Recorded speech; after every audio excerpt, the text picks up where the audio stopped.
1857 की क्रांति के बाद ब्रिटिश एक ऐसी जगह ढूंढ रहे थे जहां वो इंडिया के फ्रीडम फाइटर्स को रख सके, सबसे अलग, सबसे जुदा। तभी उन्हें मिलता एक ऐसा आइलैंड, उस चीज़ के लिए एकदम परफेक्ट था। वो आइलैंड था अंडमान आइलैंड्स।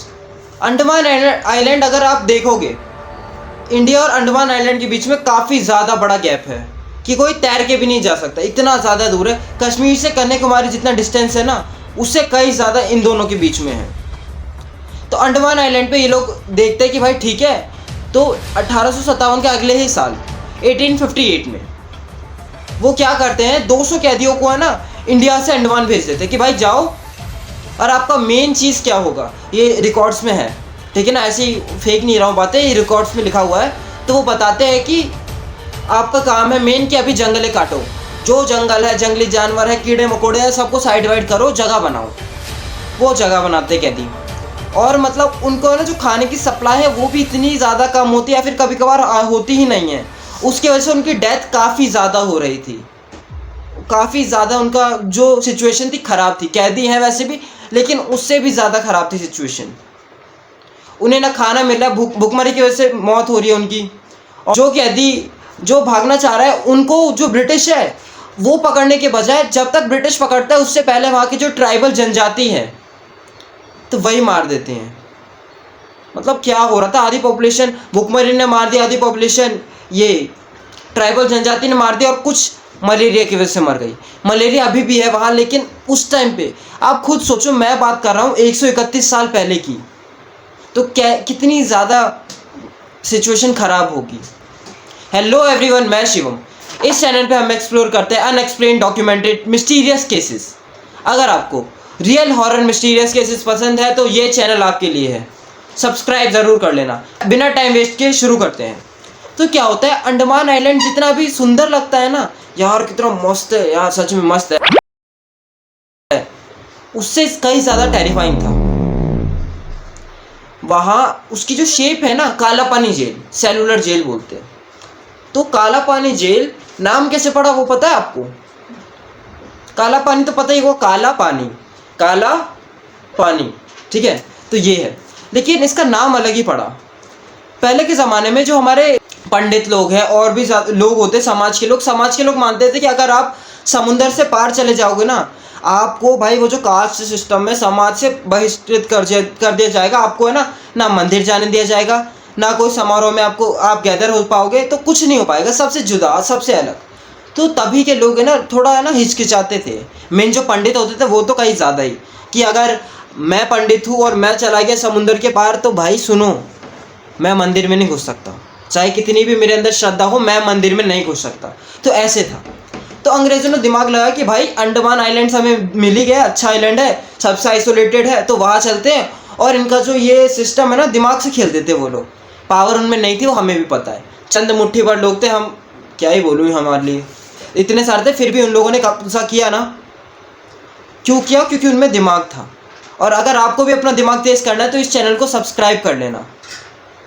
देखो क्या हुआ, तो उन लोगों ने दिमाग चलाया कि हमें ना इन्हें अलग कर देंगे। तो एक बार अगर जो बंदा काला पानी की जेल, सेलुलर जेल में आ गया, तो उसको समाज भी नहीं अपनाएगा, वो बंदा भी ऐसा। और उसका जो स्ट्रक्चर है ना जेल का, वो ऐसा था कि मतलब इंसान को है ना शरीर से ही नहीं, अंदर से, मन से भी तोड़ देता था। उसका स्ट्रक्चर मैं अगर आपको बताऊं तो उसका जो नाम है स्ट्रक्चर का, वो फेनोफेटिकन, कुछ यही लिख दूंगा मैं, देख लेना, फेनोफेटिकन है। तो उसमें क्या होता है, एक सिंपल भाषा में अगर मैं बोलूं तो जो साइकिल है, साइकिल के चक्के की तरह बीच में एक वॉच टावर बोलते हैं, और साइड में 7 वो है विंग्स है, ठीक है, 7 विंग्स है। तो विंग्स कैसे होते थे, अगर आप फोटो में देख पा रहे हैं, तो विंग्स सामने हैं और उसका जो गेट है वो सामने की तरफ ही है। जो कैद है, जेल का गेट एक ही साइड में है, इस साइड एक गेट है, ठीक है, ये गेट है, फिर ये वाले विंग्स में ये गेट है, ये वाले विंग्स में ये, ऐसे 7 गेट है। इसका मतलब कि एक कैदी दूसरे कैदी को देख ही नहीं सकता। और अगर मैं वेंटिलेशन की बात करूँ, जो हवा होती है, हमारा जो एग्जॉस्ट फैन होता है जहाँ लगता है, वेंटिलेशन का सिस्टम था वहाँ, लेकिन इतना ज़्यादा अजीब, इतना ज़्यादा अलग कि कुछ बता ही नहीं सकते। वेंटिलेशन के लिए भाई इंसान से 3 मीटर ऊपर एक छोटी सी खिड़की दे दी जाती थी, और वो भी क्यों दे दी जाती थी कि भाई थोड़ी बहुत हवा आए बस। और 3 मीटर ऊपर देने का रीज़न था कि है ना, जो कैदी है इतना ज़्यादा आइसोलेटेड हो जाए कि बस वो सामने देखे और सामने उसे क्या दिखे, पीछे वाले जो जेल है उसकी दीवार और वहाँ की जो कैदी है चीखते हुए रोते हुए, बस कैदियों की चीख, बस और कुछ नहीं। ना वो वेंट ऊपर खिड़की पे चढ़ के थोड़ा बहुत समुंदर का नज़ारा ले सकते हैं, ना सामने देख सकते हैं, बस अकेले हैं एक सेल के अंदर, एक छोटे से सेल के अंदर दबे हुए हैं। हमारा जो बाथरूम है उतना ही होगा बस सेल, उससे ज़्यादा नहीं होगा। ऐसे हमारे जो फ्रीडम फाइटर्स हैं ये अपनी ज़िंदगी बिता रहे थे। ये सब तो चल रहा था अपना, लेकिन वहाँ की जो टॉर्चर्स थे ना, अभी अगर मैं आपको बताऊंगा तो आपको भी ऐसा लगे कि भाई क्या, अगर आप फील करोगे ना, इसे ध्यान से सुनोगे, तब आपको पता चले कितना ज़्यादा ये टेरिफाइंग था उन सब के लिए भी और हमारे लिए भी। पहला इसमें टॉर्चर था तेल निकालने का, नारियल का तेल। नारियल का तेल आपको लग रहा होगा निकालेंगे, नहीं, जो कोल्हू का तेल होता है ना, कोल्हू वाला जो तेल होता है महंगे महंगे खरीदते हैं हम, तो वैसे ही कोल्हू के बैल की जगह ये कैदी होते थे। मम्मी, आप खुद ही सोचो, 10-12 घंटे आप पूरा एकदम मेहनत से तेल निकाल रहे हो, और ऐसा नहीं कि 5 लीटर 10 लीटर नहीं, एक पूरा बैरल भर के आपकी कमर तक आएगा, उतना बड़ा जो बैरल है उसको भरना पड़ता था पूरे दिन, कुछ भी हो जाए भरना है, ठीक ऐसा होता था। अगर आप रुक गए तो चाबुक, थक गए तो चाबुक, गिर गए फिर तो कहना ही नहीं है, चाबुक और आपका पीठ चिपक जाएंगे, इतना मारते थे वहाँ। ये तो पहला टॉर्चर हो गया। दूसरा टॉर्चर था साइलेंस, मतलब चुप्पी इतनी ज़्यादा होती है ना, मैं आपको बताऊँ, सबसे ज़्यादा जो चीज़ है ना इंसान को अंदर से ख़त्म करती है वो होती है चुप्पी। अगर आप सोच रहे हो ना कि भाई 1-1.5 महीना कोई मेरे से कुछ ना बोले, शांत रहूँगा मैं, नहीं हो पाएगा। एक हफ्ते मौज मारोगे, अगले हफ्ते रोने लगोगे कि भाई क्या करूँ मैं, कोई कुछ नहीं बोल रहा है, शांत है, कोई है ही नहीं आपसे बात करने के लिए। इतनी ज़्यादा साइलेंस होती थी वहाँ, तो सालों साल रहते थे सब कैदी। जिस राह पे तुम चल रहे हो बेटा, एक दिन बुरी तरह फंसोगे, उस दिन मुझे याद करना। और तीसरा टॉर्चर था हंगर सेल, यानी अंधेरा है, खाना नहीं है, पानी नहीं है, कुछ भी नहीं है। अगर आपको वॉशरूम जाना है तो भाई सिर्फ 2 ही बार जा सकते हो दिन में, वो भी जब वो गार्ड बोलेंगे तब। ऐसे नहीं कि आप पूछोगे, उनका मन हो तो जान दे कि नहीं, टाइम होता है, टाइम में बस जाओ। अगर आपको लूज मोशन हो गए, तबीयत ख़राब हो गई, तो भी आप अपने सेल में ही पड़े रहो। एक आपको छोटा सा, इतना छोटा मटका दे देंगे तो उसी में आप सेल में अपना यूरिनेशन करो, सब करो जो है। अगर आपको जाना है तो 2 बार से ज़्यादा। ये तो हो गया, ये सारे जो टॉर्चर्स थे वो। लेकिन जो ये वहाँ की जो रियल मिस्ट्री है ना, रियल जो हॉरर टेरिफाइंग स्टोरीज़ है, वो कुछ ऐसी हैं कि ये कहानी शुरू होती है सेल नंबर 82 से। Cell number 82 the crying cell. The crying cell मैं इसे क्यों बोल रहा हूँ, मैं इसे इसीलिए बोल रहा हूँ क्योंकि इसकी जो स्टोरी है ना, वो हमें क्या, अंग्रेज़ों को भी एकदम रुलाते। अंग्रेज़ तो वैसे थे ही, तो उसमें क्या था, पहले उस सेल से ना धीरे धीरे किसी के ना आवाज़ आती है फुसफुसाने की, ऐसे।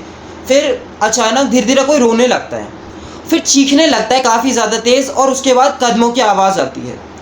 अंग्रेज़ इस बात से नहीं डरते कि वहाँ से आवाज़ आ रही है या फिर कोई रो रहा है, वहाँ जेल है, रोएंगे ही भाई। लेकिन सबसे ज़्यादा टेरिफाइंग बात ये थी कि वो जो सेल है वो बंद था, खाली सेल में ये सब आवाज़ आ रही थी, तो अंग्रेज़ काफ़ी ज़्यादा डर जाते। ये सबसे ज़्यादा बड़े अंधविश्वासी थे, अंधविश्वासी तो थे, लेकिन जो ये रियल इंसिडेंट हुआ उसकी वजह से वो काफ़ी ज़्यादा डर गए, तो सेल नंबर 82 के पास वो लोग जाना ही छोड़ दिए। दूसरा इंसिडेंट था द हैंगिंग शैडो। हैंगिंग आप समझ ही गए होंगे, CBSE के बच्चे हो, लटक वो फांसी। तो उसमें क्या था, कुछ गार्ड्स ने ऑब्जर्व किया कि जो फांसी का फंदा है वहाँ एक शैडो लटक रही है। कोई भी शेड्यूल नहीं है एग्जीक्यूशन की, कोई किसी की फांसी हो या फिर कुछ हो, नहीं, बस एक शैडो लटक रही है। बस वो लोग देखते हैं और वहाँ से निकल जाते हैं। और ये जो स्टोरीज़ मैं बता रहा हूँ, ये डॉक्यूमेंट्री पूरी एकदम प्रूफ नहीं है, ये हमारी ओरल हिस्ट्री में प्रिजर्व्ड है। अब आता है साल 1942 से 1945, जब जापानीज़ ऑक्यूपेशन आ गया था, यानी जापान के जो सोल्जर्स हैं उनने अंडमान आइलैंड्स पे कब्ज़ा कर लिया। चलो किसी ने तो कब्ज़ा किया, तो उन लोगों ने देखा, जब वो लोग सेलुलर जेल में गए, मुआयना लेने लगे, तो उनने देखा कि है ना, जो खाली सेल है वहाँ से चीखने की, रोने की आवाज़ आ रही है। खाली सेल से फुट स्टेप्स की आवाज़ आ रही है। और उन्हें वो जो वॉच टावर है ना, मैंने जो आपको बताया था, बीच में वॉच टावर है, साइड में जो 7 विंग्स है वो वॉच टावर पे किसी के शैडो दिखी। मैं बता दूं, उस टाइम पे वो जो वॉच टावर है वो खाली था। ये जापानीज सोल्जर्स ने अपने खुद की डॉक्यूमेंट्री में लिखा ये सारी चीज़ें। और सबसे ज़्यादा डरावनी बात ये थी कि उन लोगों को है ना हिंदी और बांग्ला में अजीब अजीब आवाज़ें आने लगी। उन लोगों को आता तो नहीं था, लेकिन हिंदी में जैसे मैं बोल रहा हूँ, वो बांग्ला में जो बांग्ला की हिंदी होती है वो वैसी आवाज़ें आ रही थी उन्हें। काफ़ी ज़्यादा वो डर जाते हैं, और जिन विंग से आवाज़ आ रही थी वहाँ वो लोग नहीं जाते। छोटे छोटे तो थे ही, फालतू में मर जाते। यानी एक सोल्जर ने बोला कि विंग नंबर 3 में पेट्रोलिंग मत करो, एकदम ख़त्म कर दो। तो कुछ तो रीज़न रहा होगा ना इसका कि ये क्यों बोल रहा है। और वो ऐसे नहीं बोल रहा था कि भाई मज़े में कि नहीं, वो एकदम काफ़ी डरा हुआ था कि इस पर मत करो पेट्रोलिंग यहाँ। अब आते हैं लास्ट की बात, सबसे मशहूर लेजेंड द फेसलेस घोस्ट। ये तो अभी कुछ टाइम पहले की भी है। यहाँ के जो टूरिस्ट है, यहाँ के गार्ड है, इन सब ने ये जो कहानी है सुनी हुई है और देखी हुई है, कहीं ने ऑब्जर्व भी की है। द फेसलेस घोस्ट, वो देखते हैं एक टूरिस्ट जा रही है और वो एक सेल के पास जाती है। वो क्या देखती है, एक लंबा आदमी, पतला सा, एक कुर्ता। सबसे मशहूर लेजेंड द फेसलेस घोस्ट। ये तो अभी कुछ टाइम पहले की भी है। यहाँ के जो टूरिस्ट है, यहाँ के गार्ड है, इन सब ने ये जो कहानी है सुनी हुई है और देखी हुई है, कहीं ने ऑब्जर्व भी की है। द फेसलेस घोस्ट, वो देखते हैं एक टूरिस्ट जा रही है और वो एक सेल के पास जाती है। वो क्या देखती है, एक लंबा आदमी, पतला सा, एक कुर्ता पहना हुआ है, वो पीछे की ओर होके खड़ा हुआ है। वो जब उसे आवाज़ लगाती है वो थोड़ा आगे आता है, अंधेरे से निकलता है। वो क्या देखती है, उसका जो सर है वो सीधा है, कुछ है ही नहीं, उसके पीछे कुछ नहीं, उसके आगे कुछ नहीं है, बस ये धड़ से नीचे की बॉडी है। वो काफ़ी ज़्यादा डर जाती है टूरिस्ट और वो भाग जाती है और गार्ड्स को बताती है। गार्ड्स भी उस चीज़ को एक्सपीरियंस करते हैं और वो जो सेल है उसमें कभी नहीं जाते। उस सेल का नंबर मैं नहीं बताऊँगा क्योंकि शायद आप भी जाओ, आप भी एक्सपीरियंस करो। अच्छी बात है ना एक्सपीरियंस करना। हाँ, अब आता है कहानी का अंत। कैदियों की रूह। अगर तुम कभी भी अंडमान आइलैंड्स पे जाओ तो सेलुलर जेल पे ज़रूर जाना। एक लम्हा रुकना, अकेले खुद को देना और एक कॉरिडोर में खड़े हो जाना। तुम्हें शायद सुनाई दे एक हल्की सी चीख, चेन की खिसखिसाहट, चेन का खिसकना, एक आदमी की सांस या फुट स्टेप्स जो तुम्हारी तरफ आ रहे हैं। क्योंकि कुछ कैदियों की जो कहानी है वो यहाँ अधूरी रह गई।